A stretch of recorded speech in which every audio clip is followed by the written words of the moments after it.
4, 3, 2, 1। महोदया 3 मई को श्रीमती फूल रेणु गुहा के प्रश्न के उत्तर में सूचना मंत्री की ओर से जो कुछ कहा गया उससे सदन में और सदन के बाहर एक अप्रिय विवाद खड़ा हो गया है। प्रश्न यह था कि क्या ऑल इंडिया रेडियो की तरफ से प्रतिवर्ष नेताजी सुभाष चंद्र बोस की जयंती 23 जनवरी को मनाने का विशेष आयोजन किया जाता है। इसके उत्तर में जो कुछ कहा गया उससे पता लगा कि ऑल इंडिया रेडियो नेताजी की जयंती प्रतिवर्ष नहीं मनाता। ऑल इंडिया रेडियो के लिए नेताजी 5 वर्ष में एक बार पैदा होते हैं। प्रतिवर्ष जयंती मनाने के बजाय 5 साल में जयंती मनाई जाती है।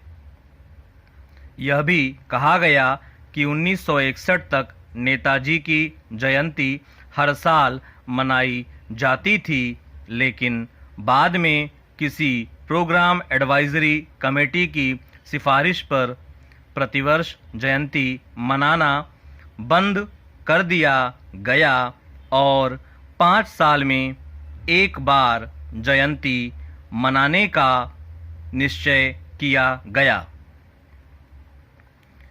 इस उत्तर से सदन में उत्तेजना फैली। यह उत्तेजना देश में भी फैल रही है। सभाएं हुई हैं, प्रस्ताव पास किए गए हैं।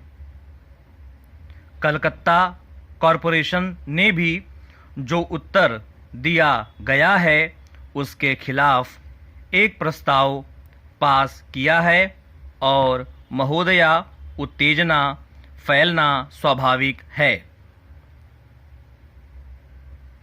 नेताजी का हमारे हृदयों में बड़ा महान स्थान है।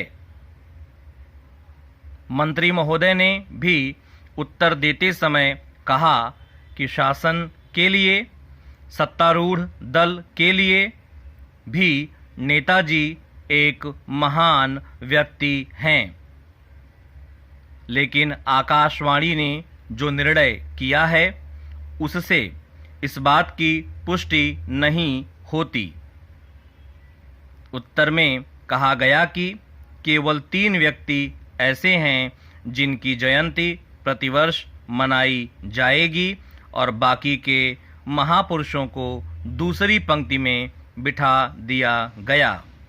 वे महान पुरुष हैं महात्मा गांधी, पंडित जवाहरलाल नेहरू और श्री लाल बहादुर शास्त्री। इन तीनों की महत्ता में किसी को संदेह नहीं हो सकता, लेकिन नेताजी सुभाष चंद्र बोस, सरदार वल्लभ भाई पटेल, लोकमान्य बाल गंगाधर तिलक, लाला लाजपत राय, सरदार भगत सिंह, डॉक्टर राजेंद्र प्रसाद, हमारे भारतीय गणराज्य के प्रथम राष्ट्रपति इस पहली पंक्ति में स्थान नहीं पाएं, इसका कोई औचित्य नहीं है। ऑल इंडिया रेडियो को इस तरह नेताओं का वर्गीकरण नहीं करना चाहिए, मगर मुझे ऐसा लगता है कि ऑल इंडिया रेडियो को अफसोस है कि हमारे देश ने इतने महान पुरुष क्यों पैदा किए। अगर महापुरुष कम होते तो मामला सरल हो जाता, लेकिन इतने अधिक महापुरुष हमारी भारत माता ने पैदा किए कि ऑल इंडिया रेडियो मुश्किल में पड़ गया।